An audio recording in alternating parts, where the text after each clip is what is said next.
반갑습니다. 희망을 선사하는 선구자 킴입니다. 강의 들어가기 전에 구독과 좋아요를 꼭 눌러주시면 큰 힘이 되겠습니다. 이 시간에는 예수님의 어머니신 성모 마리아의 가정에 대해서 말씀을 드리겠습니다. 본 강의는 제2성서인 마리아의 탄생 복음과 야고보의 최초 복음, 그리고 신약 성경을 중심하고 재구성한 것입니다. 무엇보다도 제2성서를 포함한 모든 고대의 문헌에 대한 획일적인 해석이라는 것은 불가능하고 바람직하지도 않다는 입장입니다. 다만 예수 탄생 당시를 고백한 성서의 세계를 다양한 관점에서 바라볼 수 있다는 것도 신앙에 큰 도움이 될 것입니다. 성모 마리아의 부모, 아버지는 요아킴이고 어머니는 안나입니다. 가톨릭에서는 성요아킴, 성안나로 불립니다. 아버지 요아킴은 갈릴리 나자렛이 본가이고 항상 올바르며 경건하고 흠잡을 데 없는 좋은 아버지십니다. 그리고 안나는 베들레헴이 본가이고 항상 올바르며 경건하고 흠잡을 데 없는 좋은 어머니십니다. 요아킴은 신앙의 중요한 헌금 생활을 하는 데 있어서 3회 2조 생활을 했습니다. 즉 수입의 3분의 1은 성전과 그 관리인을 위해서 쓰고 또 3분의 1은 나그네와 가난한 자, 즉 이웃을 위해 썼습니다. 그리고 나머지 3분의 1, 33%만 자신과 가족을 위해 썼다는 것입니다. 참으로 놀랍고도 대단한 신앙 아닙니까? 요아킴과 안나는 고귀한 부부 생활을 하고 하나님의 은총을 받고 사람들로부터 존경을 받고 있었던 부부입니다. 그러나 그들은 20여 년간 부부 생활을 했으나 스라에는 자녀가 없었습니다. 어느 날 요아킴은 이스라엘 민족의 봉헌 축제일에 친척들과 함께 제물을 바치러 성전을 찾아갑니다. 당시 루벤 대사제가 거절을 합니다. 거절의 이유는 자녀가 없으니 재수가 없다는 거죠. 당시 율법에는 자녀를 낳지 못하는 사람은 저주받은 사람이라고 기록되어 있었습니다. 그래서 요아킴은 부족의 기록을 다 살펴보니까 과연 정의로운 사람은 다 자녀가 있음을 확인합니다. 그래서 요아킴은 대사제로부터 책망을 받고 수치감에 휩싸여 집에 안 가고 곧바로 광야로 나갑니다. 요아킴의 단판기도. 광야로 나간 요아킴은 천막을 치고 40일간 단식하며 하나님께 기도했습니다. 주 하나님이 나를 굽어 살필 때까지 아무것도 먹지 않고 마시지도 않겠다. 오로지 기도만이 나의 음식이고 음료수이다. 라는 각오로 지극정성을 들이면서 응답을 기다렸습니다. 얼마 후 천사가 나타나 주 하나님이 당신의 기도를 들어주었으니 얼른 돌아가시오. 안나가 임신할 것이니까 말이오. 지금 황금문 앞에 당신의 아내 안나가 기다리고 있어 라고 전해줍니다. 이에 요아킴이 감사한 마음을 표하고자 내려가서 목동들을 시켜 흠이 없는 어린 양 10마리는 하나님께, 송아지 12마리는 사제와 장로들에게, 그리고 염소 100마리는 백성들 것으로 바쳐 대접토록 하였습니다. 한편 안나는 남편이 대사제한테 책망받고 광야로 나갔다는 말을 듣고 심히 낙담하였습니다. 안나는 두 가지 이유로 근심 걱정을 하게 되는데, 첫째는 과부 신세요, 둘째는 영영 아이를 못 낳는 신세가 될 것으로 걱정하는 것입니다. 근데 그때 마침 밖에 나갔다 돌아온 하녀 유디트가 어느 사람이 쓰던 헌모자 하나를 들고 와서 마님한테 쓰라고 줍니다. 이에 안나가 화가 나서 남이 쓰는 부정탄 것을 어떻게 쓰느냐고 합니다. 이에 하녀가 아주 악담을 합니다. 그냥 쓰면 될 것을. 그러니까 마님은 하나님의 저주를 받았고 마님의 자궁문이 닫혔다고 말입니다. 속이 심히 상한 안나는 산책하러 나가 정원의 월계수 나무 아래에서 기도를 합니다. 오 조상들의 하나님, 사라의 자궁을 축복하고 아들 이삭을 주신 것처럼 저도 축복하고 제 기도를 들어주십시오. 또 연이어 한탄을 합니다. 누가 이 저주받은 몸을 낳았는지요.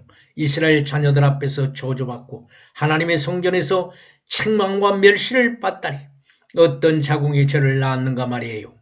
저주받은 이 몸을 그 누구와 비교하겠어요.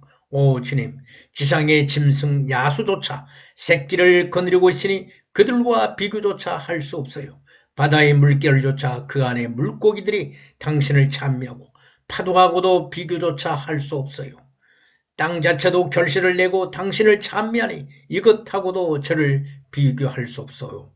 라고 기도를 합니다. 이에 천사가 나타나 말합니다.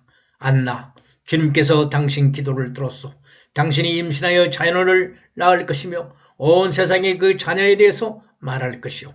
안나가 대답하기를 주 하나님께서 살아계시니까 아들이든 딸이든 제가 낳기만 하면은 주님께 그 자녀를 봉헌하여 평생 거룩한 일에 종사하면서 주님을 섬기게 하겠어요.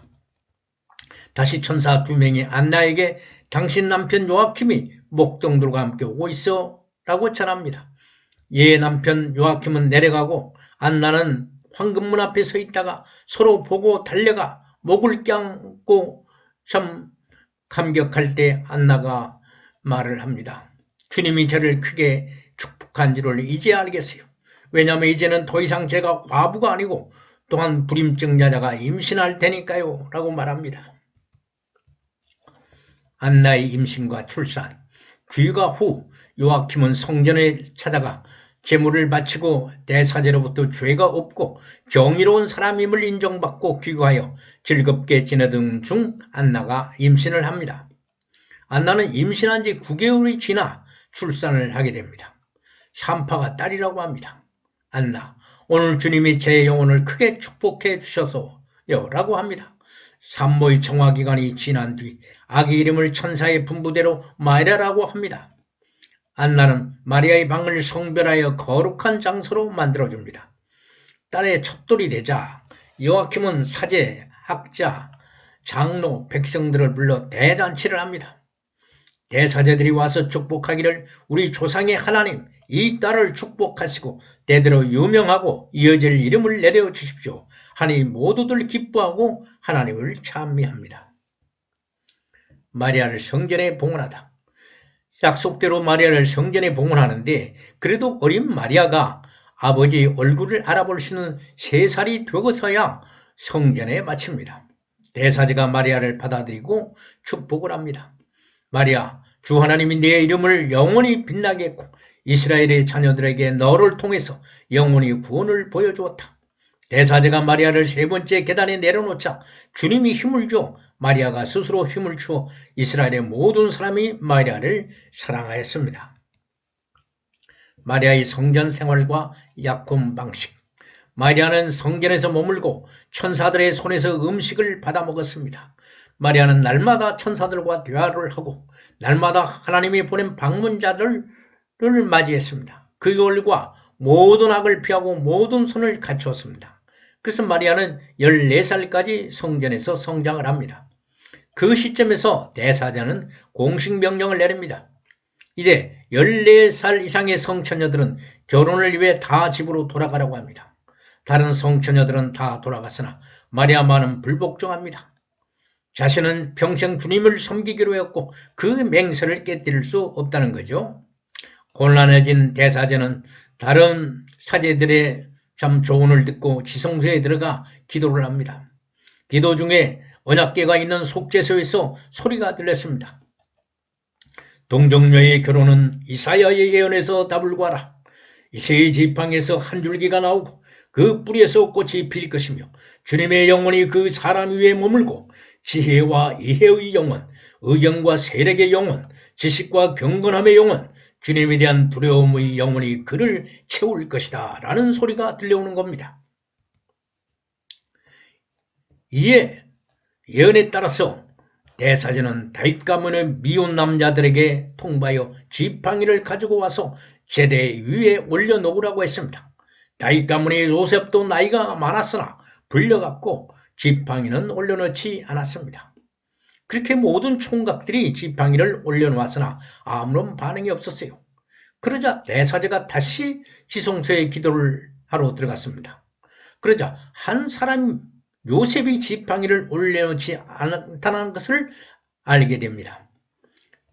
이것이 탄로난 요셉은 대사제의 질책을 받고 할 수 없이 지팡이를 제대 위에 올려놓자 바로 지팡이에서 비둘기가 나와 요셉의 머리 위에 앉게 됩니다. 그래서 약혼자는 요셉으로 정해져 대사제는 그들을 축복하고 요셉에게 마리아를 데려가 보살피라고 합니다. 하나님이 놀라운 역사에 겁을 먹은 요셉이 약혼식을 마치고 마리아를 집으로 데려왔습니다. 집에 와서 요셉은 말합니다. 마리아, 내가 성전에서 너를 데리고 왔으니 이 집에서도 머물러도 좋다. 난 내 직업인 건축일에 몰두해야만 해. 자리에서 하고는 멀리 떠나갔습니다. 약혼 후 마리아의 행적. 얼마 후 대사제는 성전 휘장을 새 것으로 바꾸고자 다윗 가문의 처녀 7명을 다시 부릅니다. 이때 마리아도 불려가서 제비를 뽑아 자색시를 받아 집으로 돌아왔습니다. 어느 날 마리아는 물을 길러 가다가 가브리엘 천사의 계시를 받습니다. 성령이 당신이 위에 오시고 가장 높으신 분의 힘이 당신을 덮을 것입니다. 따라서 당신이 낳을 그분은 거룩한 분이고 살아계신 하나님의 아들이라고 불릴 것입니다. 그리고 그가 자기 백성을 죄에서 구원할 것이니까 아들을 예수라고 부르십시오. 이에 마리아는 주님의 하녀가 여기 있습니다. 당신의 말 그대로 제게 이루어지기를 바랍니다. 라고 하였고 자주색 천을 짜가지고 대사제에게 바치자 대사제가 그녀를 축복합니다. 그러자 기쁨에 넘친 마리아는 사촌 엘리사벳을 방문하여 문을 두드렸습니다. 마리아의 행적과 임신. 이에 엘리사벳의 딸내가 문을 열어주고 오는 마리아를 축복하였습니다. 내 주님의 어머니가 이렇게 찾아오시다니요. 이게 웬일인가? 당신의 인사말을 듣자마자 내 뱃속에 아기가 뛰어노는가 하면 당신을 축복했어요. 그리고 마리아는 엘리사벳의 집에서 한 석 달쯤 머물다가 집으로 돌아왔습니다. 그리고 마리아가 임신한 지 6개월이 지났을 때 요셉이 다른 지방에서 건축 일을 하다가 돌아와 동정녀의 몸이 무거운 사실을 발견했습니다. 요셉이 마리아를 충고합니다. 하나님의 총애를 받은 당신이 왜 이런 짓을 했소? 마리아는 눈물을 펑펑 쏟으면서 전 죄가 없어요. 남자를 전혀 알지 못해요. 라고 합니다. 이에 요셉은 마리아의 죄를 덮어둘 수도 그렇다고 버릴 수도 없는 입장에서 고민하던 차에 밤에 천사가 찾아와 성령으로 잉태된 것이니 두려워 말라고 계시하여 이 일을 덮어두게 됩니다. 마리아의 임신과 대사제의 죽음. 어느 날 율법학자 안나스가 요셉을 찾아가 그동안의 안부를 묻다가 임신한 마리아를 힐끗 보고 나와서 그대로 대사제에게 고발했습니다. 당신이 극진하게 신뢰하던 요셉이 몹쓸 죄를 저질러서 주님의 성전에서 데리고 간 동정녀를 더럽혔고 개인적으로 결혼하고 그 사실을 숨기고 있어 라고 합니다. 이에 대사제는 놀라서 하인을 시켜 마리아의 임신을 확인하고 그들을 불러들었습니다. 대사제는 재판을 열고 마리아를 추궁하였으나 마리아는 눈물을 흘리며 전 하나님 앞에 죄가 없어요. 남자를 전혀 알지 못해요 라고 말했습니다. 요셉에게도 추궁하였으나 요셉도 마리아와 관계를 한 적이 없다고 했습니다. 이에 대사제는 두 사람의 악행이 드러나게 하기 위하여 주님의 물, 즉 독국물을 요셉에게 내렸습니다. 독국물을 마신 요셉이 산에 올라갔다 왔으나 무사하여 죄가 드러나지 않았습니다. 대사제는 요셉의 죄가 드러나지 않자 단죄하지 않고 그 둘을 돌려보냈습니다. 마리아의 출산과 독생자의 탄생. 유대인들은 그 당시 모두 세금을 바치라는 아우구스투스 황제의 칙령이 내려졌습니다. 칙령을 받은 요셉도 다윗 가문이므로 마리아를 당나귀에 태우고 아들과 함께 다윗의 땅 베들레헴을 향하여 길을 떠났습니다. 가는 도중에 마리아의 산통이 심하여 급히 동굴로 들어가 출산을 준비했습니다. 독생자 예수의 탄생과 표적. 요셉은 히브리언 산파를 구하러 베들레헴으로 내려갔습니다. 요셉은 내려가는 도중 많은 기이한 현상, 표적을 보았습니다. 표적이란 사인인데 하나님의 뜻을 나타내는 초자연적인 징표나 사건을 말합니다. 즉 모든 것이 정지 상태인 표적입니다. 공중의 새, 식탁 위에 일꾼들의 손, 모든 얼굴이 위를 향하고 있고 흩어진 양떼의 부동 자세, 목동의 손이 호공에 있고 강물이 입을 대고 있는 사람, 모든 것이 그대로 있습니다. 그러면 정지 상태인 그 표적의 의미는 무엇이냐? 첫째로 독생자 탄생에 대한 하나님의 기쁨이 최고로 충만한 상태를 나타내는 것입니다. 너무 슬프거나 기쁨은 숨이 턱 막 멈추죠. 두 번째로 타락한 죄악 역사를 일시적인 정지 상태로 모두 청산하고 소망의 새 역사를 출발하고 싶은 하나님의 심정의 표시입니다. 한편 요셉이 내려오는 중에 산파를 만났습니다. 그래서 그 산파를 데리고 동굴에 오자 찬란한 구름이 동굴을 덮고 있었고 또 구름이 동굴 안에서는 찬란한 광채로 변하여 가득하였고 이미 탄생한 독생자 주위를 둘러싸고 있었습니다. 이렇게 예수님은 당시의 모든 백성이 모르는 사이 하나님의 영광을 입은 채로 탄생하신 것입니다. 독생자 예수 그리스도의 탄생 의미. 그러면은 예수님의 그 탄생 의미를 정리를 해보겠습니다. 먼저 예수라는 단어의 의미는 하나님이 구원하신다. 즉 요수와의 히라파된 이름입니다. 역사적 의미로는 BC와 AD의 분기점이고 새 역사의 출발점입니다. BC가 무엇입니까? Before Christ, 예수 이전을 말하죠. 그 AD는 Anno Domini, 즉 주님의 해를 말합니다. In the year of our Lord Jesus Christ. 그리고 구원 섭리적 의미로는 예수님은 하나님의 독생자요, 메시아요, 그리스도요, 구세주, 그리고 둘째 아담입니다. 그리고 예수님으로 인하여 타락인간의 신분이 종의 시대에서 양자의 시대로 상승하게 됩니다. 즉 로마서 8장 23절을 보면은 그뿐만 아니라 또한 우리 곧 성령의 처음 익은 열매를 받은 우리까지도 속으로 탄식하여 양자될 것, 곧 우리 몸의 구속을 기다리느니라 라는 기록대로 예수님을 만나서 예수님께 접붙여 양자가 되는 은사의 시대로 들어가는 겁니다. 마지막으로 탄생의 의미는 하늘에는 영광이요 땅에는 평화로다 라는 누가복음 2장 14절의 말씀 그대로입니다. 이것은 평화의 왕 예수님이 이 땅에 착지하였다는 것입니다. 그래서 참 평화는 예수님으로부터 시작된다는 얘기입니다. 이상으로 강의를 마치겠습니다. 다음 강의는 독생자 예수 그리스도가 원죄 없이 태어나실 수 있는 역사적 배경에 대해서 말씀을 드리겠습니다. 대단히 감사합니다.